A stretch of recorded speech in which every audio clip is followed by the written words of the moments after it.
Okay mga ka-farmer, good morning. Dito tayo sa talong natin mga ka-farmer. Ito may mga bunga ano, nakasiksik doon sa ilalim. Ano nga pala mga ka-farmer, lilinawin ko lang doon sa sa tungkol sa nitrabor at saka yung pagpupulyar. Napapansin ko kasi doon sa mga comment na parang mukhang akala nila yung nitrabor pwedeng ipulyar. Hindi yon advisable mga ka-farmer, kasi yung abono na yon yung granule na nitrabor, naka-design yun siya sa routing na paraan ng pagpapakain doon sa tanim.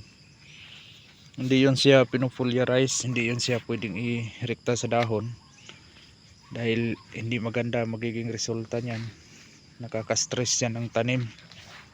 At saka yung absorption kasi niya mga ka-farmer, para yan doon sa ugat dadaan.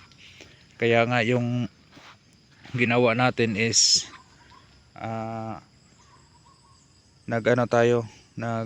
may alternative tayo. Doon tayo sa foliar na yung calcium boron and zinc.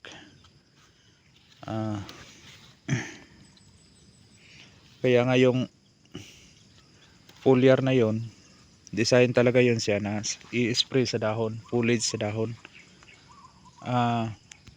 Tapos yung nitrabor kasi mga ka-farmer,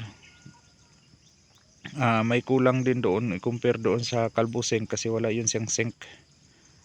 At saka yung nitrabor, pag once na i-spray mo yan sa tanim, sa dahon, nagkakaroon yan ng stress effect. Pwede nga yun siya pang induce ng mangga, kaso medyo mababa lang yung calcium niya at saka yung nitrate, mahina siya magpa bulaklak. At kung bakit yung sa mangga yun ang ini-spray, gaya ng calcium nitrate, potassium nitrate, or pwede na rin kahit yung nitrabor, dahil sa stressing effect. Pag i-spray mo kasi yan sa tanim, yung tanim naman parang magkakaroon ng damage, parang manghihina siya. Tapos nung manghihina na siya, yung tanim kasi may instinct yun siya, na natural instinct ng tanim na baka naman mamamatay siya, makapag-iwan siya ng offspring. Kaya magbibigay siya ng bulaklak para magkakaroon ng bunga bago siya mamamatay, para may magpapatuloy yung uri na yun na tanim. Kaya kung gagawin din natin yan sa talong, hindi rin naman yan siya makapagpaputok ng bulaklak, kundi ang mangyayari niyan, magkakaroon ng damage sa tanim natin. Either masusunog, magiging stunted. Kaya hindi yun siya dapat ganyan. Yung iba rin, putas, ini-spray nila yung putas na pang ground sana, pang lupa. Dadaan kasi yun dapat siya sa ugat. Yun, nakadesign yun siya sa ugat, yun ipapadaan. Hindi yun siya sa dahon. Yun yung iba, isang kutsara sa isang tangke, ini-spray nila sa tanim. Tandaan na yung potassium tapos may nitrate, pwede rin yan siya gamitin pang induce ng mangga, pampabulaklak, dahil nga magkakaroon siya ng stressing effect. May stress yung tanim, kaya instinct niya na baka mamamatay, magkapag-iwan mo na siya ng lahi, kaya magbunga.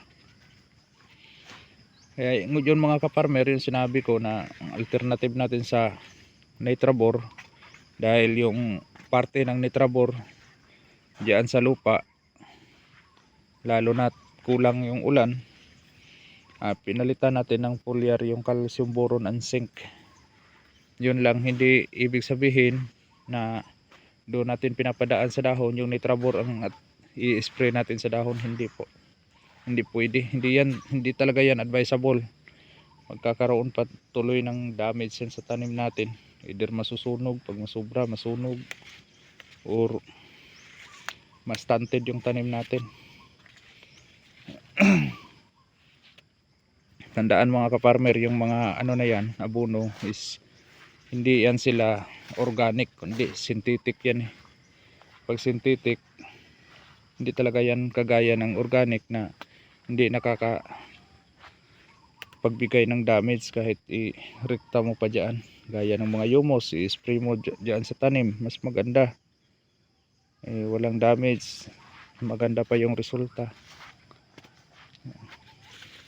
Yung foliar, yan, naka-design na talaga yan siya para sa foliage application, foliage. Okay, yan lang muna mga kaparber. Sana nalinawan doon tungkol doon sa sinabi ko. Okay, hanggang sa susunod.